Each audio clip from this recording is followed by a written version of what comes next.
Welcome to Booking the Wrestler number 2 of John Cena versus The Undertaker.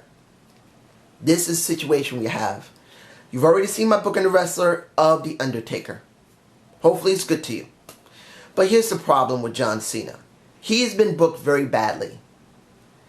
The problem that John has always had, it wasn't that he didn't stay the Doctor of Thugonomics, which I believe is a better character for him. He was always a much better heel than he is a face. Honestly, this is just how I feel about it. But they kept him as a good guy for so long. See it in this respect. Excuse me. Give me a second. I didn't expect my back to ping like that. Oh. Anyway. See it in this respect.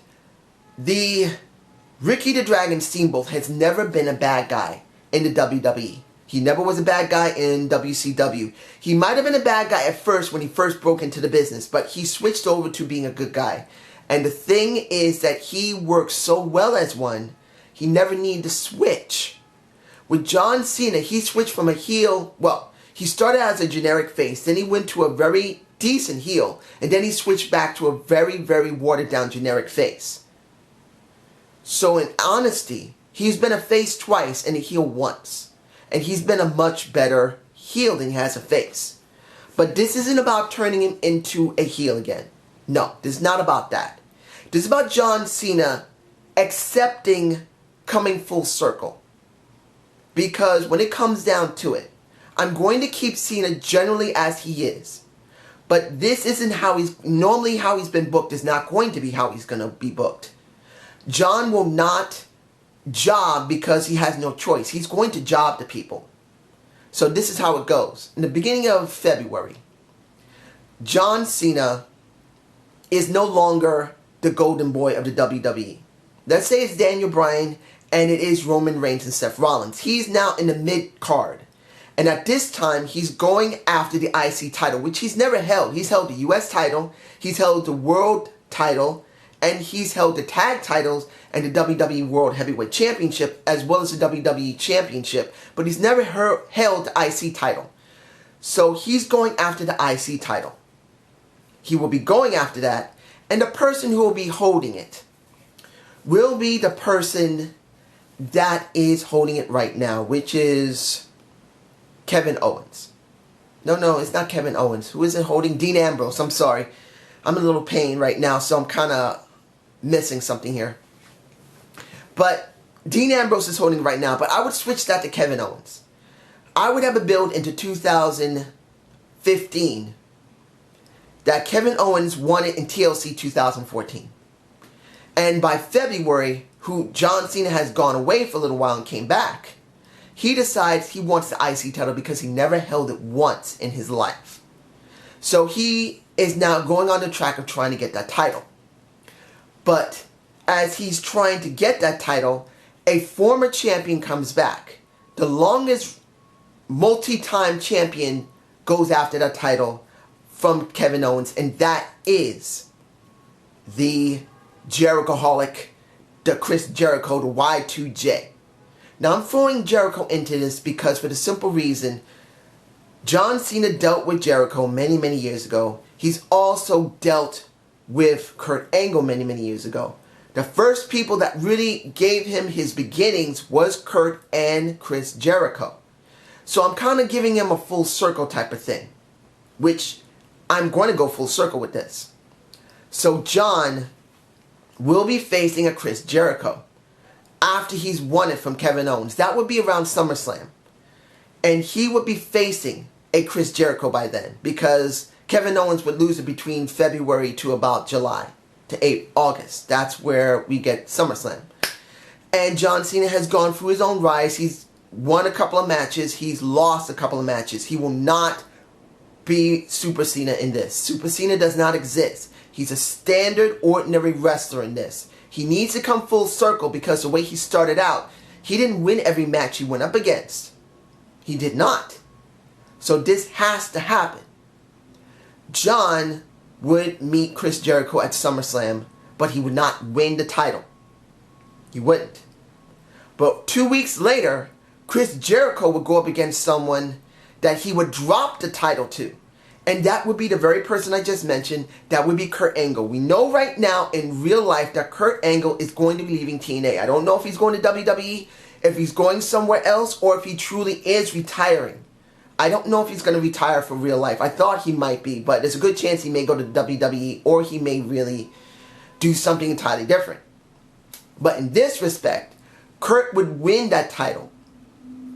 And John and Kurt would be interacting with each other before going into Survivor Series. Yes, I will book this for Survivor Series. Kurt would be going through everyone that he needs to win. John Cena would not be winning enough, so he would have the right to go up against Kurt to get the title. He would have a slow, progressive rise. I am booking John Cena instead of having a quick rise and then the outcome is quick. He's not having that. John is going to have to build up into it. We got August into November. I am booking that straight into that. There's no way John is going to be doing any interaction with Kurt. But he would still come up against Kurt and say, "It's been a long time, Kurt." Kurt says, "Yeah, I remember when I first brought you in. I remember you broke out with me. Look how well you've done. Multi-time champion, multi-time US champion, multi-time WWE champion, multi-time WWE World Heavyweight champion, World Heavyweight champion.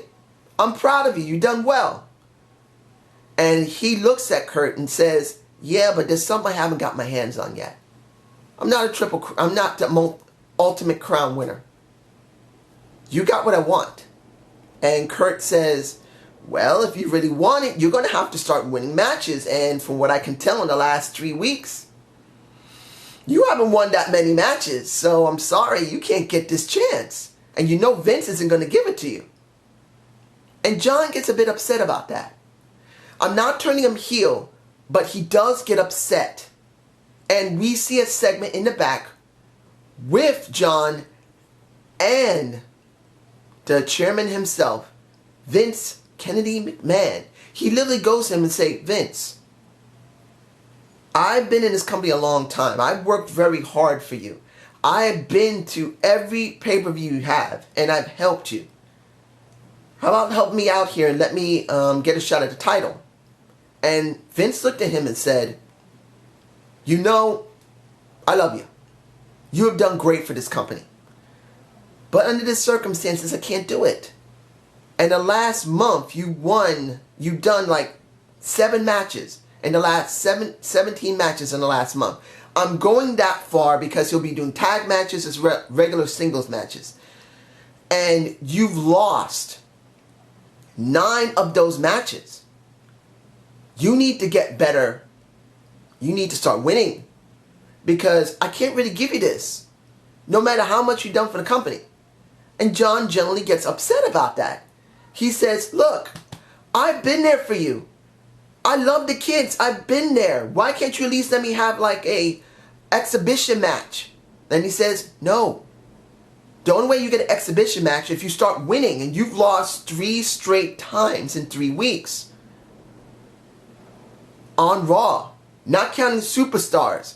Not counting SmackDown. And not counting the kickoff show. You've been on it and you've lost. I can't do it. And the pay-per-views along with that. I can't do it, John. I'm sorry." So John legitimately gets upset. He gets angry. And he goes up against somebody that's saying Raw. And this would be someone that would need to get knocked down a peg. With people that would not expect him to lose will lose. And this is Daniel Bryan. I know you guys love Daniel Bryan, but in this respect, Daniel is loved by the YWC. He's loved by the general public. In this case, he has to be the one that John has to bury. Because one, his girlfriend, and this is John Cena, is the wife of the very guy he's about to go up against. And they've already interacted with each other. They're friends in real life.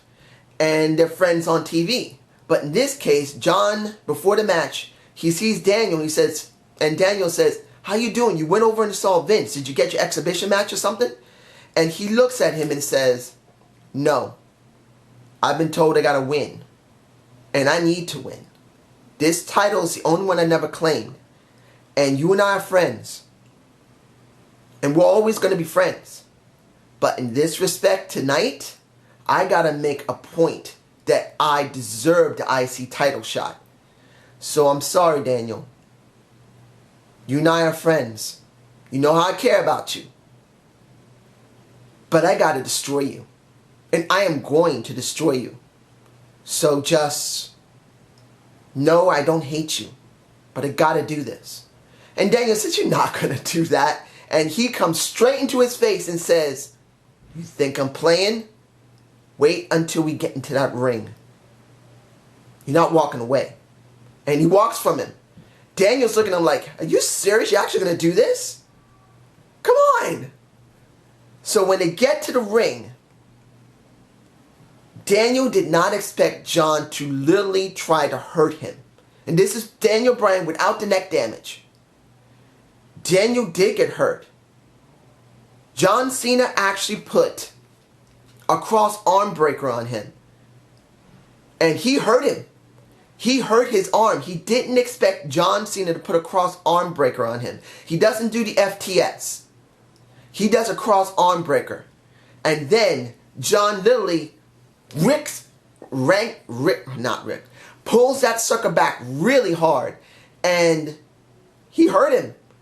Of course this will be a work. It won't be a shoot. He doesn't really tear his muscles. But he make-believes he tears his muscles. And he says, John, what have you done? I can't move my arm. Nikki and Bree come to the ring. And Nikki's saying, why did you do that? Bree's looking at him saying, why? Why did you do that?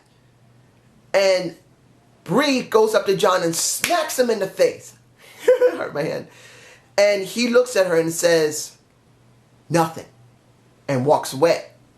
Bree, after that in-ring segment, catches up with John and says, John, why did you do that? That's my brother-in-law. He's your best friend.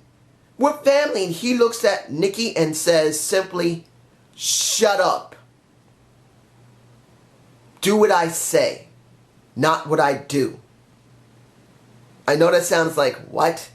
But John is angry. He's not angry at Daniel Bryan. He's not angry at Nikki Bella. He's angry that he can't get what he wants, and he wants the IC title. He basically tells her, shut up, bitch. Sorry, ladies, if I talk that way. This is how it's got to be played out on TV. So by the end of that, the next matches, he literally keeps using the cross arm breaker, and he beats everyone. If he doesn't make believe they tear their muscles, they tap out. So by the time this is done, Kurt Angle meets John Cena by Survivor Series. And by then, John wins that title. He completely shocks everyone that he managed to just barely out-wrestle Kurt Angle. And I'm saying barely. John Cena has never been known to be a great wrestler. He's not a grapple wrestler. He just isn't. And this is not going to be 46 or 47-year-old Kurt. This is like the 35-year-old Kurt. A younger Kurt who's not much older than John Cena at that time. So he barely manages to beat him. But he does beat him, but not by the cross arm breaker. He pins him. So for John, he will be going into the next year holding that title when he finally meets The Undertaker. So this is part 2 of John Cena versus The Undertaker. I hope you enjoy it. Watch for the third and final one where these two will finally clash. And will you wonder, can John Cena beat The Undertaker? Or can The Undertaker just beat John Cena? Have a good day and have a good night. Peace.